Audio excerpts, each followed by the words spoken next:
up, get out right out of your bed, that's your quicksand. Getting rid of anxiety and head, you can fix it. Rid of stigmas, all of them you said, we ain't listening. Just remember, try to do your best, you can win this. Maurice Benard, State of Mind. How's everybody doing? State of Mind. Sunday, if you like what you see, hit the button right here. Bap, bap, bap, bap, bap, whatever. So it's World Mental Health Day today, and this is Tuesday. I almost said Sunday because that's when I usually put these out. What can I say about World Mental Health Day? I mean, at this point, everybody knows my story. But, you know, at 21, I was diagnosed. No, 22, I was diagnosed. At 21, I was put in a mental institution. Spent about 2.5 weeks in there, escaped. Then went home. 8 months of major depression that was horrific. And I still pursued acting. I thought my career was over because I was modeling and that was not successful. And then acting I thought was not successful after being in a mental institution. But I pursued it and got into it and got all my children. But what I want to say about being mentally ill is I've learned to be proud of it. It's made me who I am. It's made me the actor I am because I've used all of it to be a better actor. And you know, I'm a method actor, and that's what you do. I'm not saying it's been easy. It's been a lot of questioning God. Why is he doing this to me? Why is he making me suffer and have so much pain? And I just didn't understand it. And then I came to the conclusion that he wanted me to go through so much pain and suffering to prevent other people from going through pain and suffering.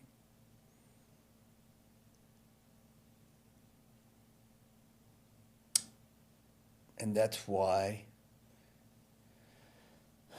I wrote a book. I created State of Mind, and I haven't shut up for over 35 years maybe. How long's it been? I don't know. I'm 60. But that, you know, wrapping my head around that has made it so much easier. So when I go through any heartache because of anxiety or depression, I know that it's for a legitimate reason, and I'm just going to be better because of it. Okay, enough of me ranting. Oh, Jesus, I'm already getting emotional. I don't know what the hell's going on. All right. Who I have today is, she's just first of all, aside from being so talented and so good of an actor, she's just a cool chick, man. And she's a very supportive chick with me. That's what I get from her. And that's very cool to have. But I'm going to read you what I got out of something. And it said, let me say it. Listen to this one. Listen to this. With her stunning looks, clearly, razor sharp wit, and fierce determination. She's the perfect package of talent and charisma. Best known for her Emmy Award-winning portrayal of Abigail, I won't say that last, Devereaux, whatever the hell it is. I'm not helping you. Okay. On the hit soap opera Days of Our Lives. Here we go. I'm not crying because of this. I'm crying because of what I just I said. make you very emotional. It's okay. With a personality that's as fiery as it is charming, Kate Mansi is a force to be reckoned with, but she doesn't have as much charisma or talent as Maurice Benard. That's amazing. And here she is. Look at her. Look at her. Interesting. Kate Mansi. Yeah, look out, Julia Roberts. What can I say? America's sweetheart. What's happening, man? I'm graced with your presence today. What do you mean? Thank you. So lucky. No, I'm, in all sincerity, I'm very happy to be here, and we're sort of new friends, and I appreciate what you said about being so supportive, because I think like finds like in the world, you know? Yeah. And I think that there's no accidents. I'm an absolutely firm believer on that. And I think when I had messaged you the other day to just sort of check in with you, and you didn't even say anything. You came into work the next day and you kind of just pointed at me. But there is, I think when people I agree. understand what there's a different language that people speak. Well, I want to get into, I don't want to go the typical way that I go, which is, we'll do it after where you're from and all that. Sure. So I want to talk about, you were recast.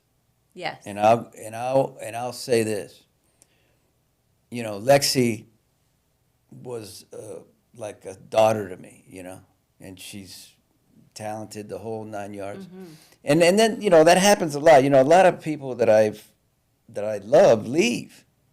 Yeah. All my sons, except Chad, and why didn't he go? Right. We're still waiting on that one. Yeah. And, you know, the decision for her that she left was difficult, and it got sticky and weird and all that. Mm-hmm. But my criteria is, when you bring somebody on, they just better be good. Are you firing me? Is that what this is about? Right. And because a lot of times they're not. Yeah. Right. I think there's a natural chemistry. That's what people don't always, Right. It is an energy, not even romantically, but there's a chemistry to family dynamics and all Exactly. of that. Yeah. So, and when that happens, when they're not, it's tough, because then it's like, what the? For sure. But when you came on, right, I think it was like a minute of watching you act that I said, all right. Well, if we're being fair, I think I got the Marnie stamp of approval Oh, first. yeah, but I got to be honest No, with you. I'm teasing. Yeah. I think that Marnie we had a did- scene together, the two of us, that really sort of sealed it in. Yeah, I mean, Yeah. I respect Marnie, but I was still a little bit Of like, course, yeah. I don't know, I'm not going to. And then we had a scene or whatever, and I said, oh, geez, this girl can act. Yeah. And that was it. I want to say something, if I may. I adore Lexi, and recasts, I think, are specific to this genre. Maybe theater is the only other place where that really happens. I'm quite sensitive to it. When I left Days of Our Lives, they had someone come in and play Abigail after me, and it's awkward. You know, there's no way around it. It's just fucking weird. How do you say the last name? Devereaux. Okay. But you were close. But this was the fastest job I've ever booked. I wasn't looking to go anywhere. And when they said it's going to be a recast, my contingency was, because I know what I experienced and how that's quite sensitive, I said, please don't tell me. They never gave me specifics until I could wrap my mind around whether or not this was the right decision for me in my life where I was. then of course, when I found out that I was going to be playing your daughter, I sort of put it together and immediately, texted Lexi when it was appropriate, and we're still friends. But I think the world of her. Yeah. That's amazing. Yeah, and it's like there's no skip of a beat. We're just like in it. Lucky. And it's really lucky. Yeah. Yeah.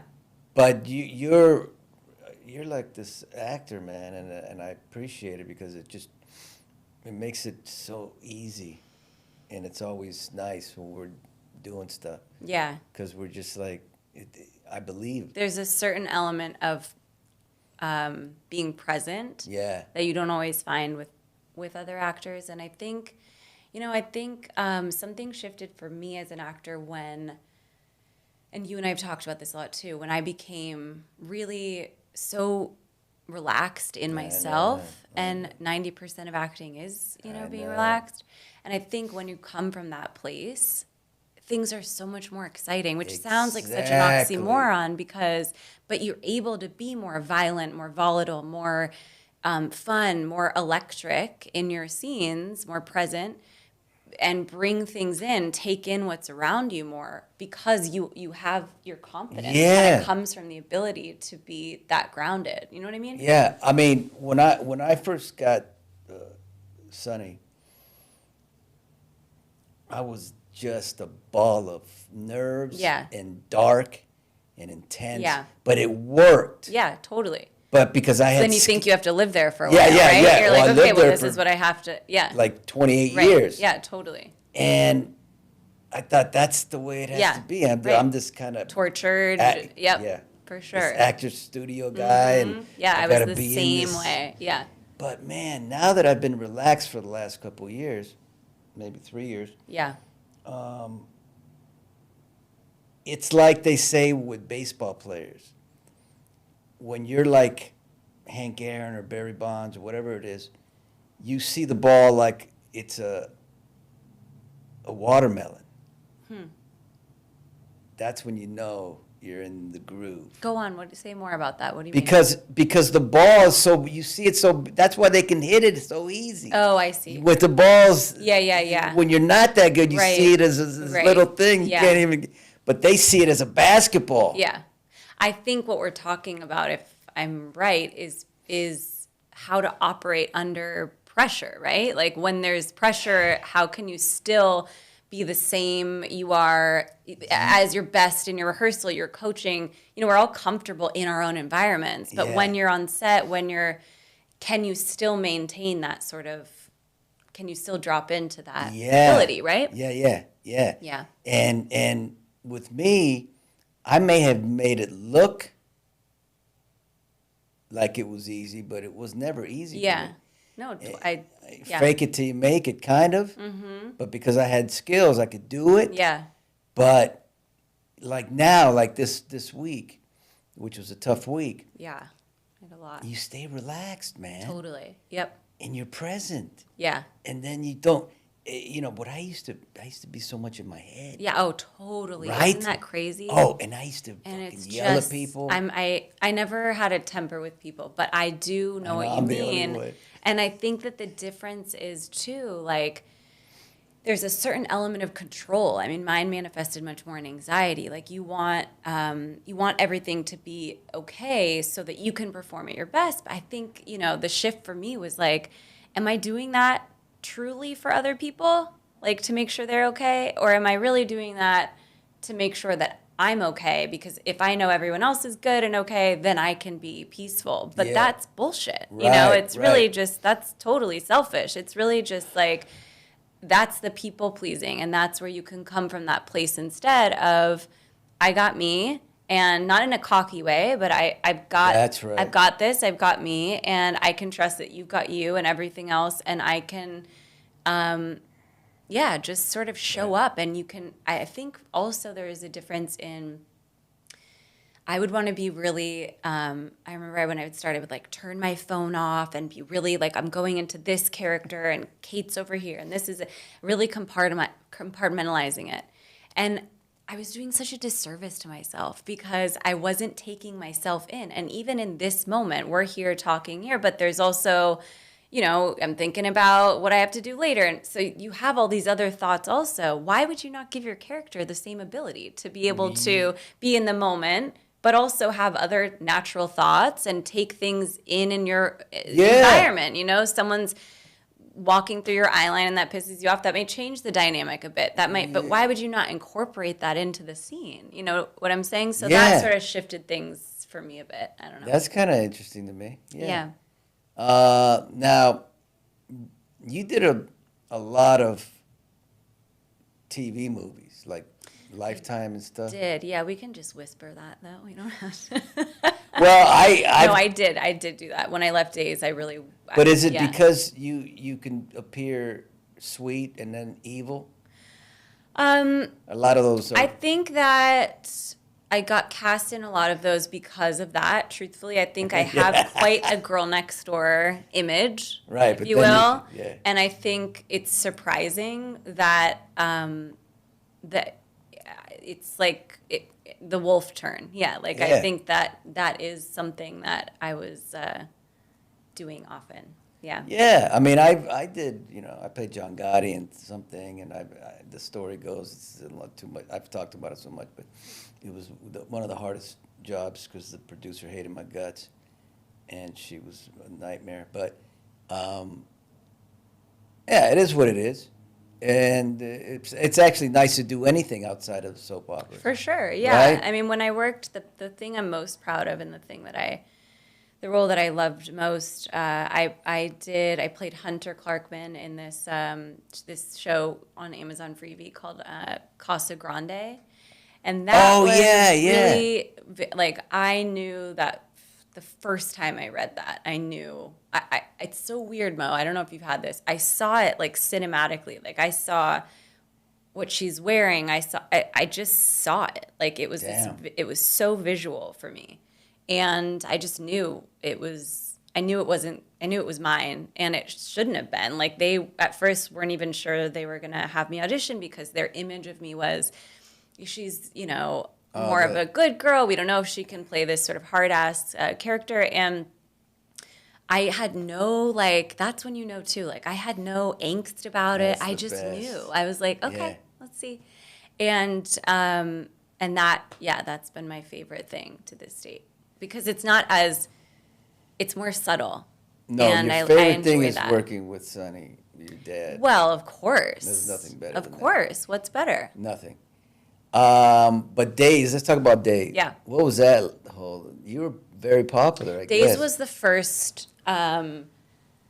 series regular, I guess, job I ever did. So I had done How I Met Your Mother and little things here and there. And I was a dancer. I mean, that's how I started. I was at Pepperdine University majoring in public relations. My daughter's graduated from Pepperdine. Oh, yeah, that's right. We talked about this. Yeah. And I had a full ride to this school in New York for dance. I chose to stay in LA, went to Pepperdine, was majoring in public relations, and I really wanted to get a show so that I could leave, acting. Leave school. And when I booked Days, my boyfriend of 5.5 years broke up with me the night before, and I remember my mom was like, your life's going to change tomorrow. And I was just broken and devastated. And I went into Marnie's office. I had tested for them before, but I went into Marnie's office and she was like, hi, how are you? And I was, I'm good. Yeah, everything's fine. And she was, in Marnie fashion, was like, shut the fuck up, what's going on? Yeah, and I just was weeping. She fixed my mascara. She put me back together. We walked over and Gary Tomlin and MK were there then. So that's when we had the audition or the conversation, really, because I had tested for them before. And after a certain point, she asked me to wait outside the room, and Marnie came out crying. And I just looked at her, and I was like, that's it. I'm never coming back to the show again. They have put me through the ringer. This is the third time I've, been up for something, blah, blah, blah. And she was like, shut up, you just booked your first contract role. And I was like, I did. So that was when I booked Days. I had just graduated from university, so what was that, 20-something? I don't know. Yeah, 2000, I want to say it was 2011.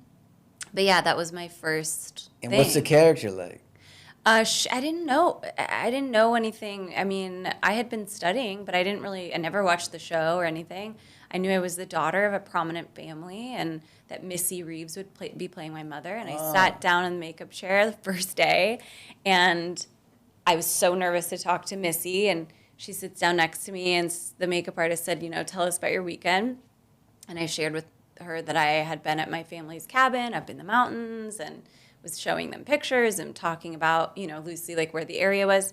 And Missy turns over and goes, "Are you on blah, blah, blah street?" And I was like, "Yeah." She didn't even we didn't even really talk yet. And I was like, "Yeah." She said, "We stayed at the cabin next door to yours," which is bizarre because they don't rent usually in that area.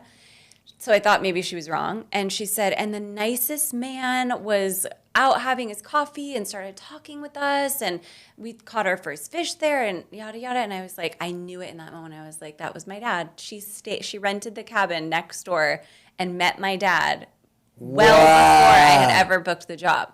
So it's things like that that just make me feel like there's no accidents, And you did that for... So I was there for, I think, 5 years I was there, yeah. Why'd you leave?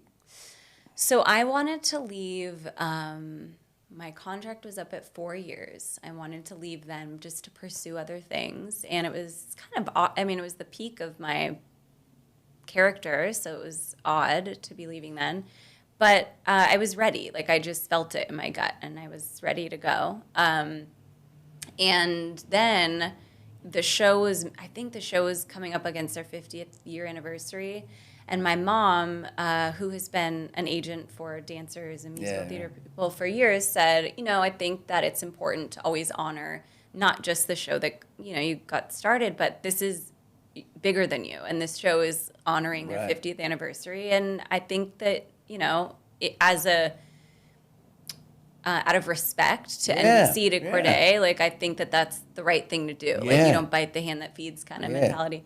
So I stayed, and then that last year I was going through a lot of stuff personally in my life, and that's when I threw everything into my work, and that's when I won the Emmy. Oh, you won the Emmy. For that last year that was, the most challenging year in my life. And so, of course, I put everything into my work, and it wasn't even on my radar. I just was trying to survive, and then afterwards, that was sort of the cherry on the cake. Well, I told Gregory Harrison with this ALS story that he's going to win an Emmy. Yeah. You're definitely going to win I'd say at least one, probably two. That's very sweet. Thank you. No, trust me. I'm good at predicting these things. But that dude broke up with you because he's an idiot. Yeah. And that you got another guy now. So then when I was at Days, I met someone who was working on the lot in a different part of he was working on the Leno show, and we met at the commissary. And we started dating, I think it was 2 years into my time at Days. And we dated for, I think it was 6-7 years.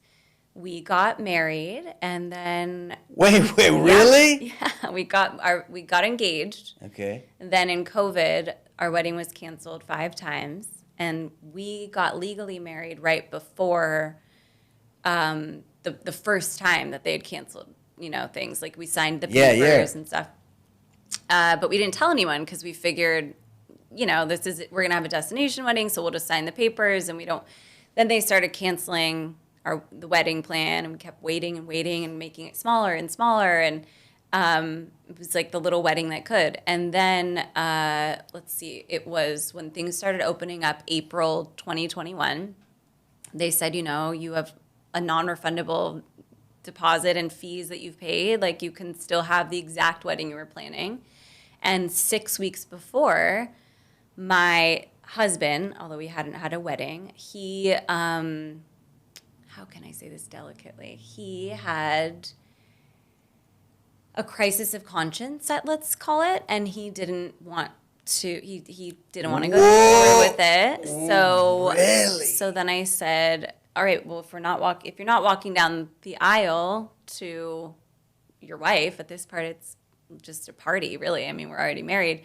Then, it sounds like we need to separate and do some like real work, because why would you not walk down the aisle? So then we separated and worked on our marriage. But for what a was year. it in him that didn't walk down? It's hard. God, I've gone through so much anger and, the gamut, of course. I'm not going to speak for him. I think that for me at the time, I felt like he's so lost, he's just gone off the reservation. But in reality, now that I look back on it, like maybe he was really finding himself, maybe that was what he was going through, a journey, and wasn't, and something obviously didn't feel authentic to him, and he needed to work through whatever he needed to work through. So it was brutal. Yeah, it was. And what really when it's brutal, awful. what does that mean? Like, what is? So I mean, like, do you get depressed? Do you get anxiety? So I've had depression and anxiety my whole life. But for me in that moment, that wasn't like anything else. I mean, I was raised, my father's Christian. I had such, my parents are both divorced. Like, that word, like, it carried so much trauma for me. And so, I had journals from when I was 6 years old being like, I will never get divorced, even if my husband cheats on me. Like, it was so heavy on my heart at such a young age. Yeah. So when that happened, I felt a lot of shame. I felt like I was a failure. And I really, for a year, was just trying to avoid the inevitable. Like, I guess to his credit, I never would have left him. I mean, I believed that when we took a vow, like, that was what we, and you can work through, everything is figure outable. The good thing is he didn't have another girl. He didn't. Yeah, no. I mean, look, he's no. There's a lot of questions I have about that time, right. And we'll never, I think when you go through something shocking and traumatic in your life, we all become these like meaning-making machines, because you're trying to process it and make sense of it in the moment, right? And and nothing makes sense. So we're so comforted by grasping at these. Maybe it's this. Maybe it's this. Maybe he, And there really wasn't an answer. It just was what it was. You really need to stop asking why. Totally. That's one thing. And I had to really, I would say, it took me, when he finally a year later came and said, like, I'm calling it, I want a divorce. I was, didn't leave my house for 6 days. I was like on the floor depressed. I mean, my dad, I've shared with you, my dad has bipolar, and I was raised, I have lived with depression and anxiety my whole life. So someone that's familiar with that, I have my coping skills and my toolbox that I reach for. Yeah. But in something like that, nothing, there's no tool big enough to sort of like ease that blow. So I remember my dad at that point was like, I would just call him, he would come pick me up, and I would stay at his house for a weekend, and just, I was broken, and I'll never forget, I remember one day I was like, got up, got in the shower, and I got out of the shower, and I had this like epiphany, and I remember sitting on the floor, and I was like, it was a weird, like, peaceful moment. Like, I had already sobbed and cried all the tears, but I was like, shit, no one's coming to save me. This is my life, and there is no, like, it's been written. Like, there's no going backwards. And as much as painful as this is, and as much as I want to dissociate myself from this word of divorce and the meaning of it and the pain and all of this stuff, this is now my story. Yeah. So I better own it, And I remember sitting on the floor and just thinking the life, and really it hitting me that not only was I grieving the marriage I thought I had, the future that I thought I was going to have, I mean, we were really looking towards like having children and et cetera. So for me, in that moment, there was so much peace and so much freedom, I guess is the word, because it just was like, I don't know, that moment where you're at the looking at yourself at the bottom of the well, and I just was like, no one's coming to save me. I got to pick myself up from this. My dad can't fix this. My psychiatrist, my therapist, like, this is on me. And that was the first moment of me really like reclaiming myself and my life and you know, thinking this, I can look at this as something that happened to me, or I can, you know, reclaim myself. And so I kind of went on this journey for that. And my dad always, you know, my dad has this saying, we've talked about this a lot, you're similar with your sayings, but my dad has always had this saying, and he says, don't waste pain. Ooh, I like that. And he always said to us, like, whatever you go through, the choice is yours. Like, Wow, good. don't waste Yeah. pain. Like, what are you going to do with it? And you have to process that. For Yeah. me, for a lot of people, it's creatively, it's putting it into something.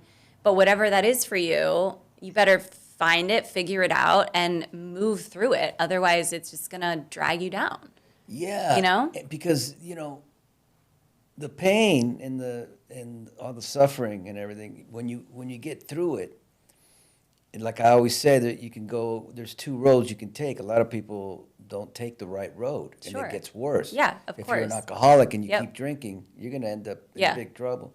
But I've always been one that wants help. Yeah. So when I get through it, it's the right road, Yeah. because I'm just becoming a better person. It's so funny. I had this image, you know, the word neuroplasticity. I don't know if you know that word, but that No. really stuck to me in that moment. I was, and look, I want to preface this by saying there's always two sides to every story, of Yes. course. Like, you know, I think this is a better choice for us. I don't want to talk shit about my ex-husband, but there is something that happens. My psychiatrist was explaining to me in this moment this word, neuroplasticity, and I felt a bit like, did you ever see Silver Linings Playbook? You know, when he has that word Excelsior, and it's like that kind of gets him through, and it's this mantra that we, you know, whatever your mantra is or thing that sort of is your anchor to pull you through. But neuroplasticity, my therapist, my psychiatrist explained to me, because I'm a hiker and an outdoorsy person, he said, you know, have you ever, I want you to visualize you're on a trail and you're walking the same path, and it's like, you know, carved out for you. And that's what you were saying. Like, that's what we do, whether it's a path of destruction or whatever it Yeah. is, you habitually were going to keep walking the same path. To take a sharp left turn and to, with your, you know, machete or whatever have you, like to literally hack a new trail for yourself through like thick brush and Yeah, everything yeah. and go that way, it's literally like creating a new pathway in your brain. And that's the it's so malleable, but like that's the neuroplasticity, is you literally like changing the way that you're Yeah. used to Yes. behaving about things Yes. and saying, no, I'm, like you just said, I'm going to choose Yeah, to go this way, Yeah. even though I don't know what's leading or whatever, and trust that this is the path that will Yeah. lead me to my better self, like you have said. Yeah, and you know, we can't see this stuff. When I say stuff like anxiety, depression, or anything, bipolar, the tough times, we have to look at it as a good thing somehow. Totally. Because what I do, I think a lot of people do, we get in it and Oh, it's yeah. horrible. Dark, yeah. It's like Yeah. not You going to wanna get out. get away from yeah, it. yeah. Anything you can do. Yeah, and it just doesn't end Yeah, you in can't my mind. smoke it, drink it, No. screw it away. There's but no way. man, this stuff really does make us great. Absolutely. I think it's And our the hope, we superpower. always have to have hope. Yep. Because without hope, you know, we sit there and we make things 20,000 times worse than it really is. And I think, too, to what you said, we've been talking a lot, you and I, recently Yeah. about relationships. I think that it's also the ability to say, I'm tapped out. I can't find the hope. I can't find the light. And where do I go now? Is it my wife, Yes, like you yes. said, my dad, my therapist, whoever it is? You have to know and when to call it and say, I need help. I can't find the hope. Exactly, You know? I won't say her name, but I had a conversation with an actress. We were talking about Billy Miller, and I said the problem is with everybody is. I said to her, I said, you need to call me if you're ever having thoughts of anything that's that bad. Yeah. The problem is people aren't calling anyone. Yeah. Well, I mean, look, I, I really feel like it takes so much strength in those moments, though, Mo, to even just pick up the phone and reach out. And it's so easy for us to say now, oh, of course I'll call you. I know I have my person.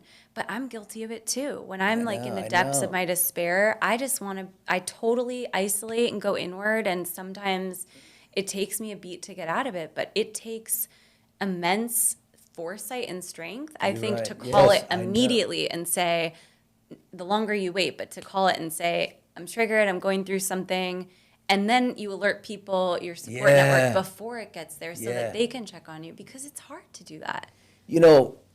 I talk about it quite a lot, but I was going through, figuring out how to end my life during the pandemic for 4 months straight. And I had a friend who would call me. He was a cop. He was in Vietnam. And he knew what was going on. And he would call me every day. Yeah. And say... Like knows like, right? Yeah. Yeah. How you feeling? Not good, man. Listen, come on. We talk, and I'd cry. And no, hey, but every day. And maybe if I didn't talk to him every day, I wouldn't be here. You never know. Yeah, right? no.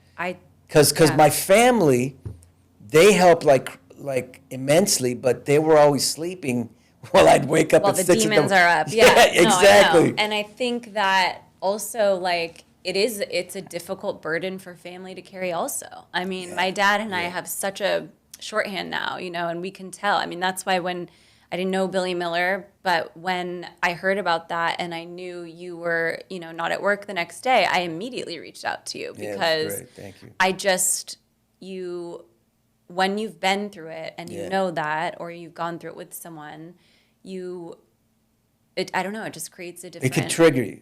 Yeah, totally. And I was worried that you were triggered and needed to step out. I know you obviously take your mental health so seriously, but I was worried. So those are I'm just saying, I understand. It's so great. Well, your dad is bipolar, so you understand what that whole thing's about. And even was with he depression open and with anxiety. it with you? Or? Yeah, I mean, my dad's totally open. He's like I am then. Yeah, you guys are a lot alike, yes. Well, that's a good thing. But that's no, totally, thing. it's a great thing. I think that, I was never open about my anxiety and depression ever until, I don't know, maybe like 6-7 years ago. I reached out to this organization, Glenn Close's nonprofit. I know what you're talking.